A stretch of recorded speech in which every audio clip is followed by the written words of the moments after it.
Hey there, flower friends. What do you think? Little seedlings, tonight's the night. We are going to be diving into warm season seeds. Well, flowers, I should say. And it's a little early for me, but we have to prepare the runway, y'all.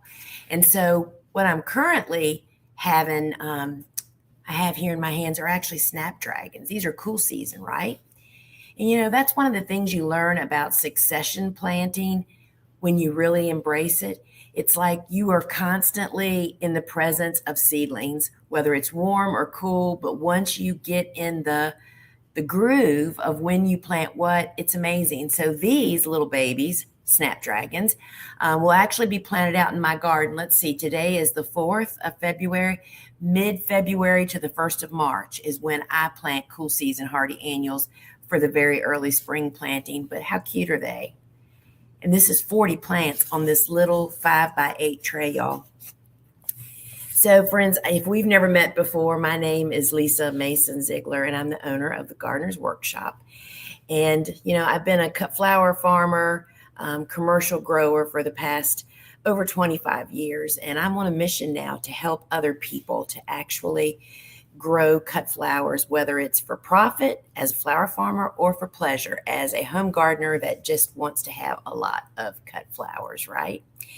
And I do that by showing what I'm doing, how I'm doing it, what I'm doing it with, and just talking about what's going on here on my little flower farm. And I'm so glad you're here to join me. And tonight is kind of like we're shifting. So since last September, we have been totally focusing on cool season hardy annuals. And while I have a grow room full of them coming along, for most of us, many of us, it's too late to start cool season hardy annuals. It's time to move on to the next planting windows that are gaining on us fast, and that is warm season tender annuals. So that's what I'm going to be kind of like doing a little highlight tonight of some of my favorite warm season annuals, as well as those that are simple and easy for anybody to get started growing when you figure out when it's exactly the right time. And we're going to talk about that, right? And so I want to just jump off by saying, what is a warm season tender annual? We're talking about plants like, excuse me, y'all, zinnias, sunflowers, tomatoes, basil, the stuff that we plant once it warms up, and then they just grow all throughout that warm season, right? So for those plants to thrive, right, we have to plant them when it's warm to hot conditions. Perhaps one of the most liberating things for me learning about cool season hardy annuals is that it started helping me to not plant my warm stuff too early because we're so excited for it, right? But now we have our hands full even during the winter with cool season hardy annuals, starting seeds, growing transplants, have garden outside that goes through the winter. All of those things help us to become better gardeners because we aren't rushing the warm stuff. We can actually wait till it's time. So we're waiting until it's warm to hot conditions. And we begin by planting transplants outdoors in the garden. And we do that once our last expected frost date of spring has passed, and nighttime temperatures. The nighttime temperatures are what I focus on. Doesn't really matter to me what it does during the days, but when nighttime temperatures are hitting 60 degrees and holding, you look at the 2-week forecast and you're seeing 60 and above. That's when it's time to plant your warm season tender annuals. And, if you are going to plant seeds out in the garden, you need to allow it to get even warmer out there, warmer in the soil and warmer air temperature. So those nighttime temperatures are above 70 degrees. And I can tell you that that's going to be later than most people plant. And what we have learned after growing literally millions and millions of warm and cool season annuals, that what we've learned is when you plant a plant truly into its preferred conditions, warm soil, warm air temperatures for warm stuff, cool soil and cool temperatures for cool stuff, those plants go on to perform better. They're more disease and pest resistant. They grow taller stems. They grow more stems. It's because they weren't stressed. They didn't sit out there and shiver. So for planting transplants of warm season tender annuals out in your garden, you're looking for temperatures 60 degrees and above at night, y'all, not daytime, nighttime. And if you are going to plant seeds out in the garden, that temperature at night needs to be 70 degrees or higher. So, how do you figure all that out? Well, you can start with my book, the Cut Flower Handbook. The first section of this book is the cut flower concept, y'all. This is like, how does a flower garden actually function? And it tells you when to plant, and it goes through 25 warm season, 41 cool, and you're starting with the warm season is a great way to jump into having a little flower garden. Warm season is the clearest, cut and dry flower garden to grow, right? And I didn't even say this, but down below this video, there's a ribbon. You can actually access my items and purchase them or shop our website throughout this live and even afterwards, because that's all right below the video. The Cut Flower Handbook walks you through how to figure out when to plant, and then how to orchestrate, getting where should you put your garden? How do you prepare for it? And then the lion's share of this book, the back 2/3, actually, all of this are different flowers, 25 warm, 41 cool, that tells you which varieties, how to start them from seed, how to grow them up, if there's any special tips, when to harvest, how to harvest them, everything. I have spilt all my beans, y'all. It's all in this book. I feel confident saying any question you have is answered in this book. And when you purchase the book from us, we actually include a link to my PDF download of the 6 flowers we literally could not fit in the book. And that is 5 more cool and 1 warm. So the book is the Cut Flower Handbook, and it will jumpstart you and make you feel confident because all the questions are answered right inside this book. So that's the Cut Flower Handbook. And then we also have another newer resource because I will say, after teaching people for over 25 years how to garden and grow cut flowers and start flower farms, one of the most confusing struggles that people just really can't kind of get a grasp of is succession planting, and when do they plant what? I mean, I answer those questions in workshops and live and socials and all kinds of stuff all the time, y'all. And I totally get it because I used to be that person. I understand that.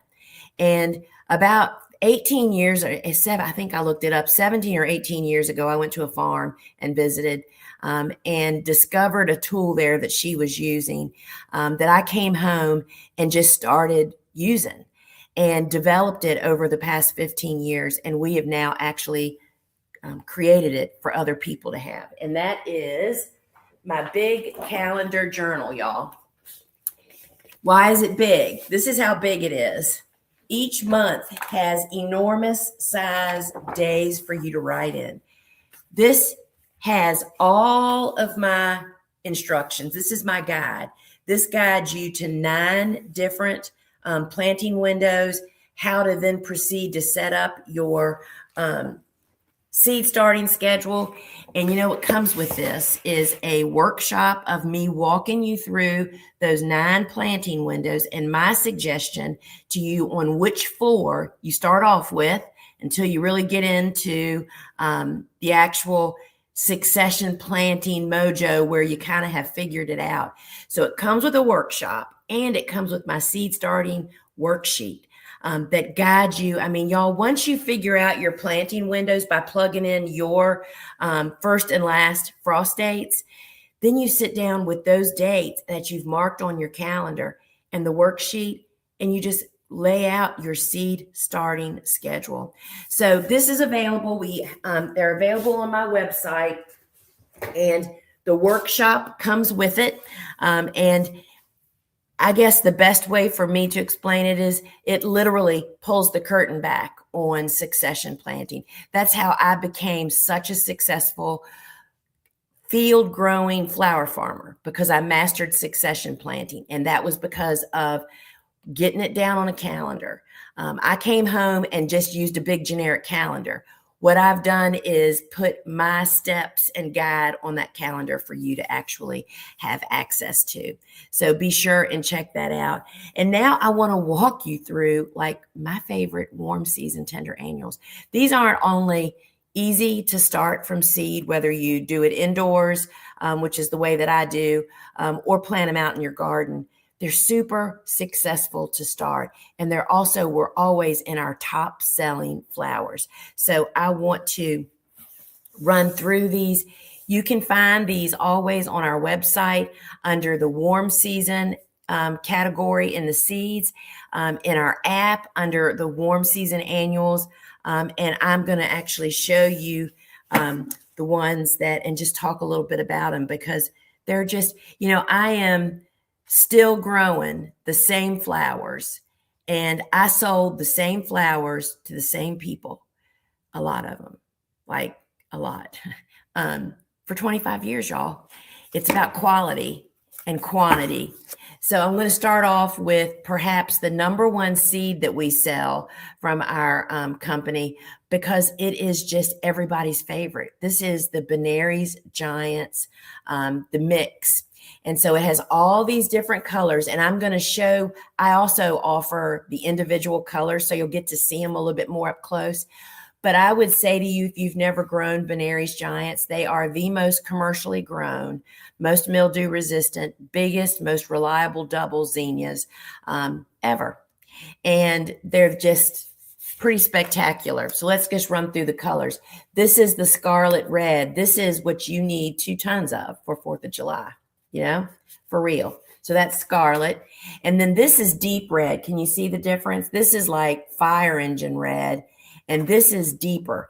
I typically only grow this one in the late summer and fall, because that color just kind of is a natural for then, right? And this, my friends, salmon, is that we call it salmon? Used to be called salmon rose. I think it's just salmon now. This is a hot color, and it looks great with orange. I mean, zinnias were the number one flower that we sold. I have grown I grew back in the early years, I grew lilies, tulips, all the spectacular flowers. Our customers would walk into our members only market here on the farm, and we would have all these beautiful lilies and different things. And they would walk over and admire them and turn around and say, I'll take 2 dozen zinnias. Zinnias are underrated. Just because they're easy to grow doesn't mean they're not in demand. Now, this is carmine. And this picture, it's hard to get this color, but this is what you should imagine. Watermelon. That's exactly how I used to put it on my availability list. The color of watermelon. And it's just bright and hot and beautiful. Then this is coral. Coral is like a fluorescent-y kind of color. It kind of has a glow. I'm not good at describing colors, but I will tell you that when we were in high production, we grew 100-foot beds of each individual color. That's how many zinnias we sold to florists, to supermarkets, and to customers, because people love them. That's all I'm saying. People love the heck out of them. And then here's my favorite color, orange, y'all. Orange is the best color ever. And then yellow. Yellow, look at this, how many petals, y'all. Yellow is useful in every season, right? And then the lime green. Now, this is not considered a giant. It is a little bit smaller, but the Benary's lime green is more reliably double than some others, and it's bigger than the Queenie. We grow Queenie too, but this one's a little bit larger, but it's not quite as big as the Benary Giants. Benary Giants are like 4 to 5 inches. They're just amazing. And then white. Y'all, it gets green in the center when it's just coming on. It is just a great one. And then bright pink. I would be willing to say this is the most prolific of all the colors. I think this might be the color that all of them are built on. Just a fabulous color. Then there's, is that lilac, not lavender. Lilac. There's lilac, and then there's purple. And actually, I would say that this is what you mostly see. There's a couple of these lighter ones that come up, but there's a big difference between lilac and purple. And then this is a great one for fall, the wine. It is a great color. It is one of the later additions to them. So those are all the Benary's Giants. If I was just meeting Benary's, I'd grow the mix and get to know the colors. And they just bloom nonstop. Now here is the Queenie, and this is the mix. This is another one. If you have not grown Queenie, I would definitely grow the mix to meet all the individual colors. If you're a flower farmer, you're going to find the colors that are happening, hot, popular, and then you're going to want to grow solids of that. Look at that. Look how pretty they are. All these different. This is a fabulous fall, late summer, fall mix to grow. And then this is also available in all. This is lime red. This is a great color. They're all, and this is my favorite, y'all, lime orange. I love this one. Skipped one. Oh my gosh. Lime blotch. Look at the pink center, and it's lime green. It's just, I mean, this one came out, I think, like 3 years ago. This is lemon peach, y'all, and it definitely has a peachy glow about it. If you grow that with the peach pro cut, sunflower. And then here's the queen lime. And this is a nice flower too. It's just smaller. Not that small. It's probably about that big. It's a great one. Now there's some other zinnias. Does anybody grow giant cactus? People either love or hate this guy. Some people think they look like old flowers, but other people love them for their texture. See how the petals are kind of frilly? I kind of like it, frankly. And there's actually colors in here that you don't see in other zinnia mixes. Then there's just the Inca, which is just an orange cactus, which is kind of frilly and fun. Of course, I like it because it's orange. Then, having different size and textured flowers, it's amazing how much difference that can make in a bouquet. This is the Oklahoma mix. This is by Benary's. It looks just like a Benary's Giant, except that it's about this big. And this is my favorite, actually. And I love grow. This is what's on my kitchen table most often. And that is available in some solid colors. That's the bright pink. And then does anybody grow this one? This is undoubtedly the favorite butterflies top pick for a zinnia. This is Zowie. It's one of those pricey hybrids. It's fairly new on the market, but we just find it incredibly useful. I plant this in like my third succession. So we have it for late summer and fall. Love this one, y'all. It's really kind of interesting. Just a bouquet of them. They was always popular. And then there's another pricey hybrid that not everybody understands just what's so different about this. This is Uproar Rose. Uproar Rose is probably one of the most prolific uniform growing zinnias, but the color is like a magenta, but it's like fluorescent. There is no other zinnia this color, and we love it. We grow a bunch of Uproar every single year because of its performance. And then, so those are just zinnias, y'all.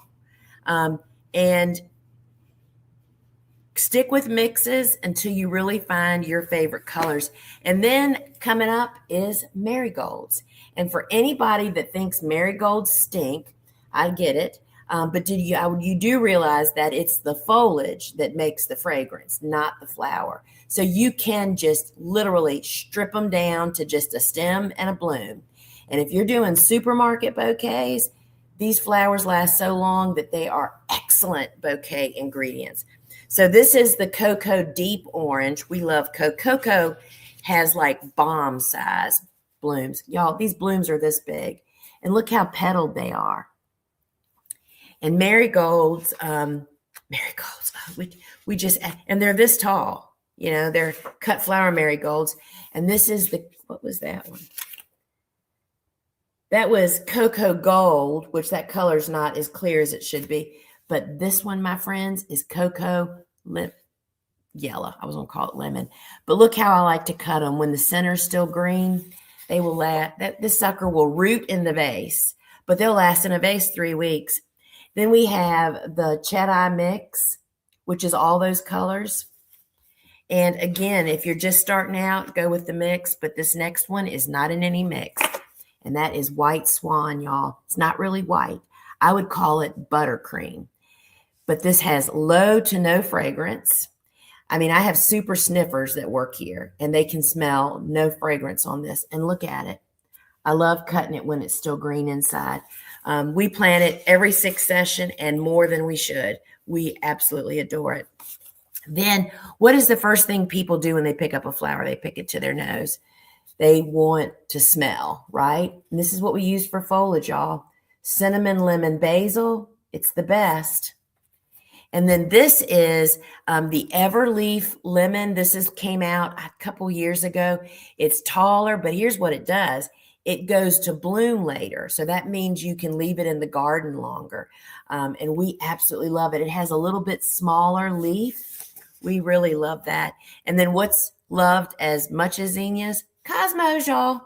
I had to learn to love cosmos. And if you're growing them as cut flowers, you have to learn to cut them earlier than most everybody does. Not like this. This is how they should look in the vase, y'all.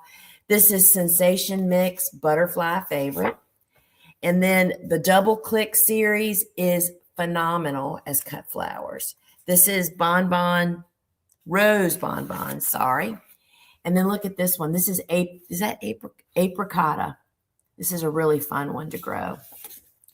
And then we have Double Click, Rabenza, my favorite fall Cosmo, because you do know that Cosmos bloom more at just like kind of like dahlias do. As the days get shorter, they bloom more.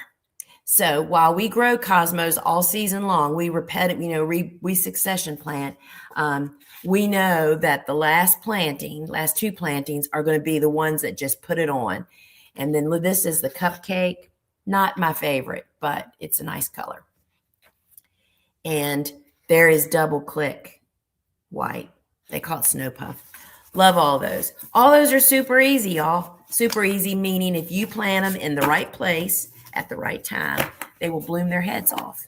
And timing is what it's all about.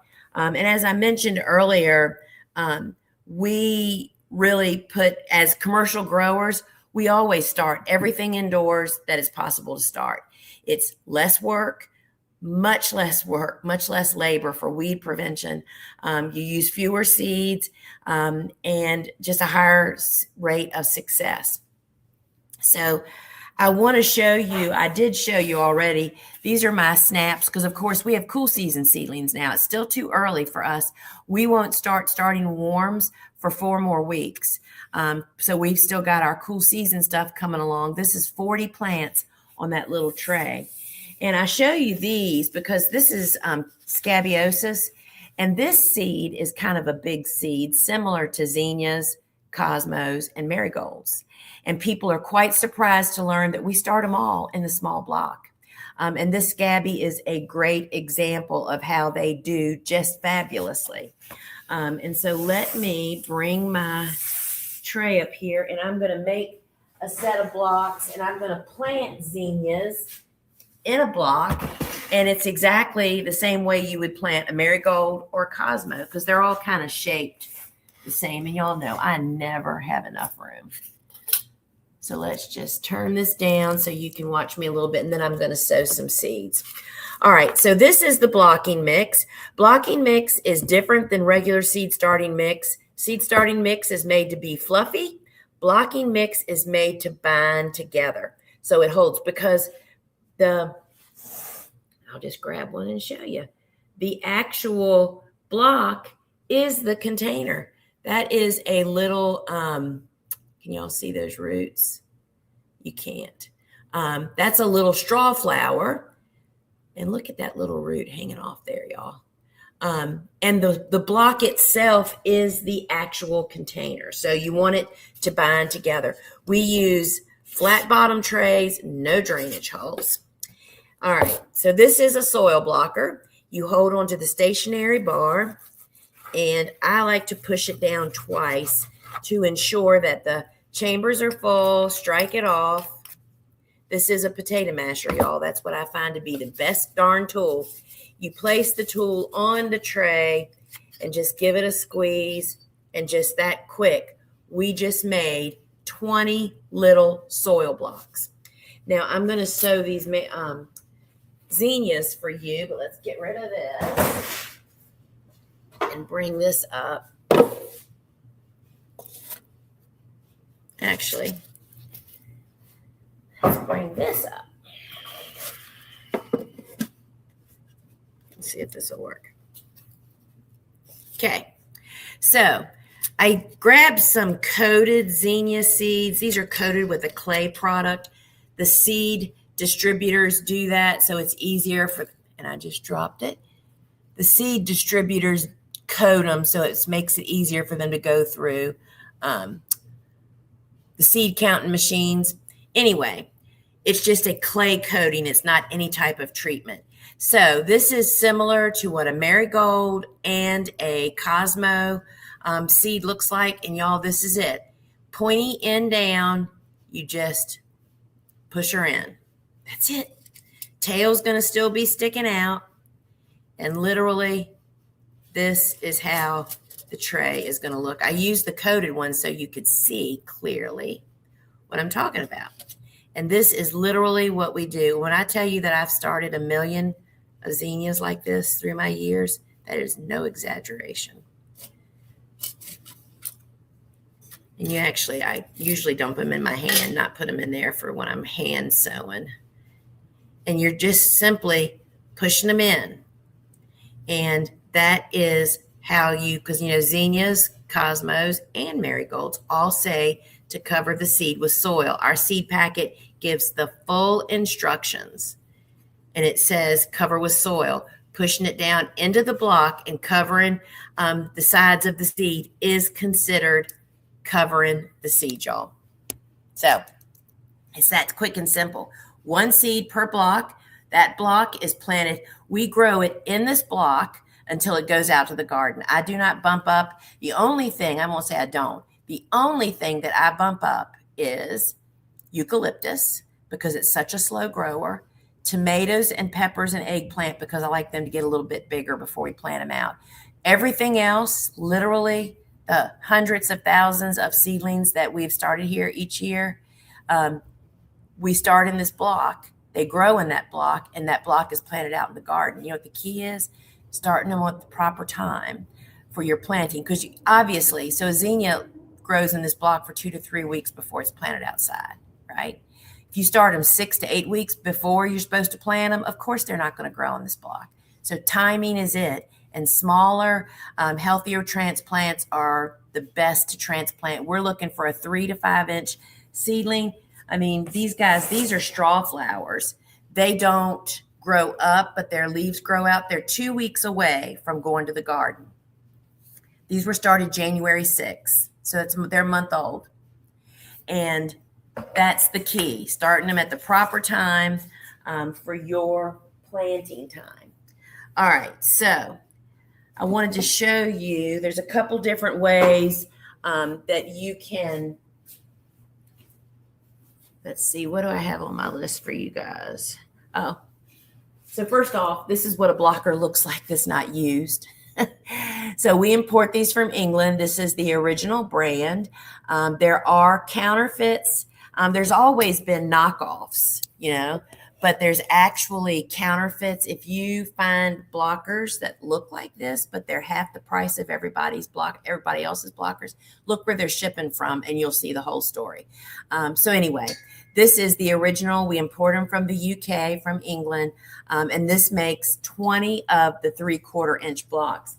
And you can also get, I was talking about the blocking mix. for the first 10 years, I made my own because I didn't have access to ready-made. You can find 20 quart bags of the ready-made blend mix over on my website, but we sell the nutrient mix if you want to make yours at home. And we sell this because people have trouble finding powder nutrient. This is a 50-50 mix of green sand and rock phosphate powder. See how it's powder? Like baby powder. That's what you need for it to be soluble in seed starting mix. So you mix your compost and peat moss or cocoa fiber with this to make blocking mix. And there's enough blocking mix in here to make 12 recipes. And a recipe is about 20 cups when you send it. And the recipe's right on the front here. And it's on our website all the time. And so you can make your own blocking mix at home. And that is just more economical for a lot of reasons. Shipping, heavy stuff, right? So you can get the nutrient mix. Now, I recommend that all blocking mix, whether you buy the ready-made or you're making your own at home, so the make your own at home ingredients all be sifted, y'all. This fits perfectly on the top of a 5-gallon bucket. So you can sift your peat moss. You will not believe the chunks. Chunks are good. They just aren't good in seed starting mix. Put them in your garden, put them in your containers, right? And so put this on a 5-gallon bucket, do your sifting, all your good product will be in the bucket. We tend to sift all the ingredients like during the wintertime. It's an outside job. It's a little dusty. Get it all done, and then you're ready to roll for the whole season. So you'll find the sieve in the line up there. I think it's, what is it? It's $24.95. And I will tell you that I used a homemade sifter for so many years that was square because it was homemade, right? And it didn't fit on a bucket. I mean, the frustration level, this is one of the most favorite things that I own now. It makes a job that the old way made a simple job really hard. This will bring you back, right? All right. So the other thing that people need to know about, particularly with warm season tender annuals, I use seedling heat mats on cool season and warm season. Warm season, hands down, you have to have it. So most seeds, this is a general statement, most seeds germinate at 75 to 85 degrees for the soil temperature, okay? Well, and you're probably thinking, my house is 72, that'll probably work. Well, that's your air temperature. That mass of soil is typically 15 to 20 degrees cooler than the air temperature, right? And so seedling heat mats, actually, which have a built-in thermostat, warm up 15 to 20 degrees warmer than the air temperature that they're sitting in, which then warms the soil, triggers the seed, and sends them the message to sprout, right?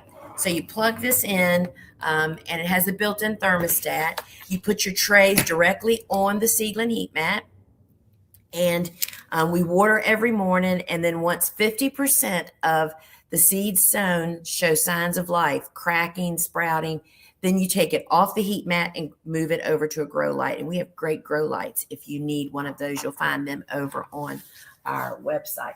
So this is $39.95, and this will change your world as far as success with seed starting. You know, that's why we get uniform germination, y'all. Everybody gets warm and sprouts on the same timeline. It makes a huge, huge difference. And so I so I water every morning. First thing, I come out in my grow room. I don't have any greenhouses, right? I grow everything in what would be like an equivalent of a spare bedroom. It's a 10 by 10 room here in my building. And I come out first thing in the morning, and that's the first thing I do is water. And on Mondays, I add to my watering can the Neptune seaweed fish, 1 tablespoon to a gallon. It has the instructions right here on the bottle. And I just water everything on that day with this so they get a meal. It does really great. You can also use it out in the field. You can pour it on the soil. You can foliar feed, which just means sprinkling it on the foliage. Use this for 2 decades. Absolutely love it. And it helps to make why our seedlings are so dark green, right? And they're very happy seedlings. Um, some other things that very quickly spring is going to be here. And the things that I scurry around to find and relocate, when you have other people helping you, sometimes your stuff kind of gets put in a different spot, right? And so some of the things that I ensure that I definitely have is first off is I know that we have very limited supply left, but this is our favorite tool belt. It's a Tommy and it goes up to 36 inches. It's canvas. I put it on and then slide it around on my backside. I mean, it'll hold everything, your phone, your clippers, even a bottle of water. And you can just turn it around and get it out of your way. Totally love this. It's a really good one. And if you have not worn these gloves yet, we live in these gloves, literally. I got my first pair back in 2002. It was before, not long after I started flower. I started flower farming in 1998. And my sister-in-law showed up here I think it was 2002. She had gone to a home and garden show and she said they were selling these trial gloves. And it was the Atlas lightweight gloves, but they were white. They only came in white back then. And oh my gosh, y'all, I never wore gloves. I put those gloves on and it was like I had nothing on and I could do everything. It just so protected my hands. Have you ever, for those that don't wear gloves, how your fingernails and stuff get so dirty and you just can't get them clean. And you don't really realize how dirty you are till you get around a bunch of clean people, right? I mean, sitting in church, you look down and your fingernails, crevices are filthy. You like sit on your hands. Doesn't happen when you wear these gloves. Totally love these gloves. They come from extra small up to large. You get them to fit like a surgeon's glove. I mean, I've been wearing these for, how long is that actually? Long time, 2 decades or more. And I've never come through the end of a pair, ever. And we wear them like all day, every day. Great for stripping flowers, sowing seeds, every job out there. These are the gloves. They come in a single or a 4-pack. I mean, they're like $8.95 a pair. What a price point for the best glove ever. This also makes excellent girlfriend, garden club friend gifts. And they also come a little bit more heavy duty. We actually sell these to brick masons. My husband works on his Harleys in these. And it's just super grippy. Also jar openers. So the black ones are sized the same, but they come from small to extra large. And these are a little bit more heavy duty. And this is what I wear in the winter. I'm getting ready to do our pruning. And this is what I wear just because they're a little bit warmer, which I don't want that in the summer, right? Same price point, y'all, $8.95. If you have not tried these gloves, once you do, you will never go back to what you are currently doing. So, friends, I'm going to wrap it up here. I am going to go over inside. I have an app. And it's where the live gardening show, which basically we just did. I do it inside my app, which is basically, for lack of a better way to explain it, it's just like QVC, but it's me with my stuff. And so you can actually purchase it on the screen. It's a lot of fun. We have a lot of people attend and there's lots of communication going on and it's a lot of fun. And I do a live Q&A at the end. And the app is free. If you want to get it, you can go to your phone's app store and search Gardener's Workshop. And then I have 2 apps. The shop app is the one you're looking for. That's the one I'll be inside of. You're welcome to get the Learn app, which is also free. And there's actually a free online course inside of that. But that's what I'll be inside of is the shop app. And I'll meet you there at 8 o'clock. And friends, I love it when our garden's full of flowers. Obviously I've been doing this forever. All of it turns me on, right? But I love having all these seedlings. We constantly have seedlings here from, January to November, typically. Only not in December because I take that month off because of the holidays. But growing seedlings is the most miraculous thing that I've just ever witnessed, right? You plant that little seed and it sprouts and it grows into a plant. And then when you stand, I know for me, I can distinctly remember standing at a certain time when we were high production, standing at I would guess and say that it was probably early May when we had tons of beds planted, cool flowers were blooming. And to think that it was all started from seed is just pretty mind blowing. And it is awesome. You have to try it. And I love doing it this way, soil blocking, doing it inside, grow lights. You don't have to have a greenhouse, doesn't take up much space. So check it out. I hope to see you again and to see you inside the Shop app. And if you don't have my book in the calendar, it'll change your world. I feel totally confident saying that. So check it out. Big calendar and the Cut Flower Handbook. All right, my friends. Ciao.